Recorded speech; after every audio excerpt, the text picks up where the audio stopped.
The movie begins in a quaint ancient village in Mexico, where the villagers are joyfully celebrating the day of the new fire. However, one girl named Punguari feels out of place. Unlike the others, she is a demigod, and this difference fills her with frustration and anger. Desperate to prove herself, Punguari pleads with her parents to allow her to ascend to full godhood. They gently insist that she is not yet ready for such immense responsibility. Determined to prove them wrong, Punguari secretly steals a key from her father. This key opens a portal to other dimensions, and in one of these realms, she discovers a mysterious mask. Upon wearing it, she gains tremendous power, far beyond her control. This newfound power unleashes chaos.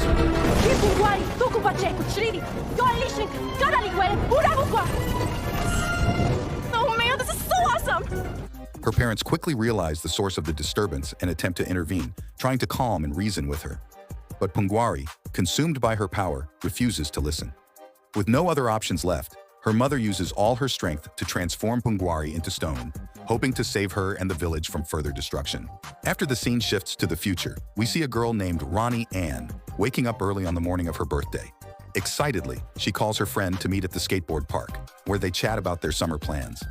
Suddenly, Ronnie Ann's phone rings. It's her mother, asking her to come home immediately. Curious and slightly worried, Ronnie Ann hurries back to the house, only to find her family has organized a surprise birthday party for her. They begin giving her presents one by one. When it's her mother's turn, she announces that the family is going to Mexico for the entire summer, and they have to leave right away to make the most of the day. Ronnie Ann is shocked and upset because this trip will ruin all her carefully made summer plans. She tries to convince her mother that she doesn't want to go, but her mother dismisses her protests, which makes Ronnie even more frustrated. Despite her reluctance, the family piles into the car and begins their journey to Mexico. Upon arriving in the city, they eagerly explore and learn about the Festival of the New Fire, a celebration filled with vibrant traditions such as playing music, building massive bonfires, and organizing a fireball tournament. While wandering through the bustling streets, Ronnie Ann and her mother stop in front of a jewelry stall, captivated by a beautiful necklace. The seller tells them that the necklace has the power to connect humans and gods. Fascinated by the story, Ronnie Ann decides to buy the necklace. Later, her grandmother, Mama Lupi, arrives to take them to the island where the festival will be held. As they reach the island, Ronnie Ann notices a strangely shaped mountain. Her family shares the legend of this mountain, telling the story of Punguari, a demigod who aspired to become a full god. Fascinated by the tale, Ronnie Ann starts to feel a bit more curious about the trip. Finally, the family enters their house on the island to rest and prepare for the festival. In the next morning, Ronnie Ann returns to the peculiar mountain she had seen before to skate. While skating, she accidentally falls and her necklace breaks. As the necklace begins to shine, an earthquake starts, and a swarm of black butterflies appears, forming a face. Remembering an old legend, Ronnie Ann realizes she may have accidentally released the demigod Punguari from her prison. She rushes back to her family to warn them. On her way home, she encounters a girl trapped under a fallen tree branch. After helping the girl, who introduces herself as Shara, Ronnie Ann discovers that Shara also witnessed the strange events. Together, they decide to warn everyone about Punguari. First, they approach Ronnie Ann's mother, but she refuses to listen, upset that Ronnie Ann hasn't been spending time with her. Undeterred, they ask Ronnie Ann's uncle, who knows more about the legend. He explains that if Punguari has truly returned, she will seek the Mask of Many Faces, an artifact that will grant her the power to become a full god. He reveals that the mask is currently in the museum. Determined to prevent Punguari from gaining more power, Ronnie Ann and Shara head to the museum. They sneak into the basement, where Ronnie Ann's necklace begins to glow, guiding them through hidden passages until they find a portal. Stepping through, they find the Mask of Many Faces. As they approach, Ronnie Ann's necklace magically attaches itself to the mask. I can't believe we found it! What do we do now? Just take it? I think you need to put your gemstone in the mask, like we saw in the tapestry.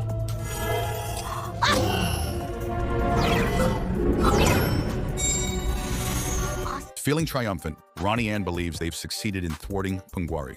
However, Shara starts to laugh, revealing that she is actually Punguari in disguise.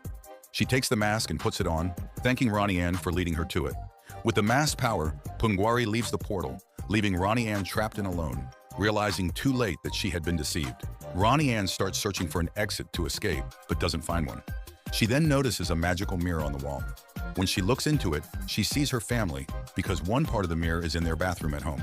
She tells them the full story of how she ended up trapped in an underground secret room.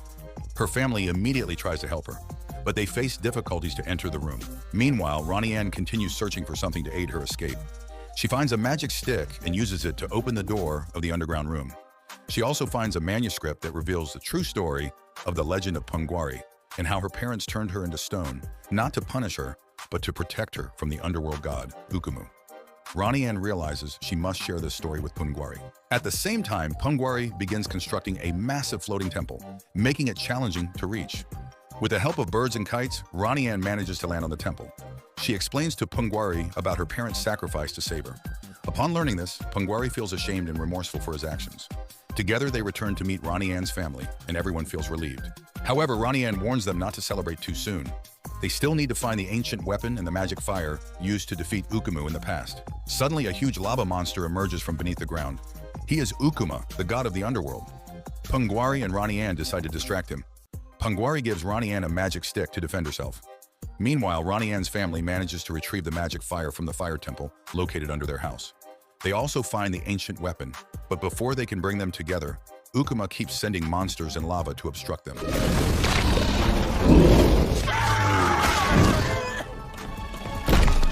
It's working! While Rani Ann and Pungwari battle Ukuma, Pungwari notices two jewels embedded in Ukuma's head.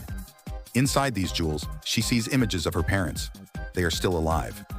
This realization makes Pungwari fights harder, but Ukuma is formidable. He manages to crush her with his hand and attempts to consume her as he did her parents. Before he can do so, Rani Ann's family arrives with the ancient weapon and the magic fire.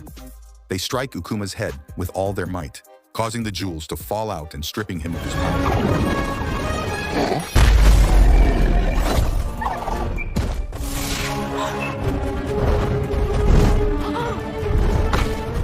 In a final desperate move, Ukuma tries to attack Rani Ann, but she uses the magic stick Pungwari gave her and turns him into dust. Pungwari then uses her temple to seal the gateway from which Ukuma emerged. She reunites with her parents and apologizes for the trouble she caused. They forgive her, and together they repair the damage from the battles with Ukuma. With peace restored, they continue the festival of the new fire.